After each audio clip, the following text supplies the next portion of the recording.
வணக்கம் தோழர்களே. இன்னைக்கு நம்ம சேனல்ல சோவன் அல்வா எப்படி செய்யறதுன்னு பார்க்கலாம் வாங்க. இதுக்கு ஒரு தட்டில் பார்த்தீங்கன்னா கொஞ்சம் பாதாம் பருப்பும் கொஞ்சம் முந்திரி பருப்பும் இந்த மாதிரி சின்ன சின்னதாக கட் பண்ணி வச்சிருக்கிறேங்க. இதை பார்த்தீங்கன்னா நம்ம ஒரு 6லேருந்து 7 டீ கப் எடுத்துக்கிடுவோங்க. அந்த டீ கப்பில் இந்த பாதாம் முந்திரி போட்டு இந்த மாதிரி ஃபில் பண்ணி ஒரு ஓரமாக எடுத்து வச்சுருக்கோங்க. இப்போ பார்த்தீங்கன்னா இந்த ஸ்வீட் நம்ம ஒரு 10 நிமிஷத்துலேயே செஞ்சிடலாங்க. ரொம்ப ஈஸிங்க.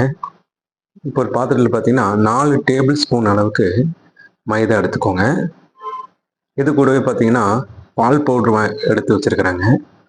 இது பார்த்தீங்கன்னா ஒரு 4 டேபிள் ஸ்பூனு இந்த மைதா கூடவே இந்த பால் பவுடரையும் ஆட் பண்ணிக்கோங்க. ஆட் பண்ணி இந்த மைதாவும் இந்த பால் பவுடரும் நல்லா மிக்ஸ் ஆகிற அளவுக்கு இந்த மாதிரி நல்லா கலந்து விட்டுக்கோங்க. கலந்து விட்டு ஓரமாக எடுத்து வச்சுக்கோங்க. ஒரு பேன் ஹீட் ஆன உடனே அதில் ஒரு கப்பு சர்க்கரை சேர்த்துக்கோங்க. அளவில் பார்த்தீங்கன்னா ஒரு 200 கிராம் அளவு சேர்த்துக்கோங்க.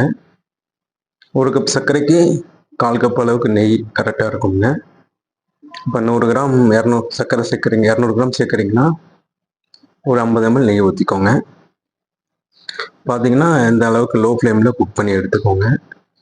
நெய் பார்த்தீங்கன்னா நல்லா பிரிஞ்சு மேலே வந்து இந்த மாதிரி சர்க்கரை பார்த்தீங்கன்னா கேரமல் கன்சிஸ்டன்சிக்கு இந்த மாதிரி கீழே போயிடுங்க. இந்த மாதிரி டார்க் கோல்டன் கலர் வந்த உடனே நம்ம ஏற்கனவே மிக்ஸ் பண்ணி வச்சுருக்கிற அந்த மைதாவும் பால் பவுடரையும் இந்த ஸ்டேஜில் ஆட் பண்ணிக்கோங்க. ஆட் பண்ணி பார்த்தீங்கன்னா லோ ஃப்ளேம்லேயே குக் பண்ணுங்கள். ஹை ஃப்ளேம்லேயே மீடியம் ஃப்ளேம்லேயே வச்சிங்கன்னா ஒரு மாதிரி கரிஞ்சிருங்க. லோ ஃப்ளேம் பார்த்தீங்கன்னா இந்த மாதிரி குக் பண்ணுங்கள். குக் பண்ணிங்கன்னா அந்த மைதா, மில்க் பவுட்ரு, சுகர் எல்லாம் நெய்யோடு இந்த மாதிரி மிக்ஸ் ஆகி பார்த்தீங்கன்னா தெரியுங்க உங்களுக்கு. அந்த நெய் பார்த்தீங்கன்னா பிரிஞ்சு இந்த மாதிரி மேலே வந்து மிதக்குங்க. இந்த மாதிரி டார்க் கலரில் வந்த உடனே நம்ம வந்து இப்போ இந்த ஸ்டேஜ் ஆன உடனே ஸ்டவ் ஆஃப் பண்ணிடலாங்க. ஆஃப் பண்ணிவிட்டு நம்ம ஏற்கனவே அந்த கப்பு ஃபில் பண்ணி வச்சுட்டு இல்லைங்க பாதாம் முந்திரி, அதில் வந்து உடனே இது எல்லாமே ஒவ்வொரு டேபிள் ஸ்பூன் இந்த மாதிரி ஸ்பூனில் எடுத்து ஆட் பண்ணிக்கோங்க. ஸ்டவ் ஆஃப் பண்ண உடனே இதை வந்து சேர்க்கணுங்க. ரொம்ப நேரம் விட்டிங்கன்னா அது பேன்லேயே வந்து அப்படியே ரொம்ப ஹார்டாக செட் ஆயிருங்க. அதனால் கொஞ்சம் எவ்வளோ சீக்கிரமாக அதை எடுத்து இந்த மாதிரி கப்பில் ஃபில் பண்ண முடியுமோ ஃபில் பண்ணிக்கோங்க. ஃபில் பண்ணிவிட்டு ஒரு 5 மினிட்ஸ் நீங்கள் ஃபில் பண்ணும்போதே இந்த மாதிரி கெட்டியாயிருங்க.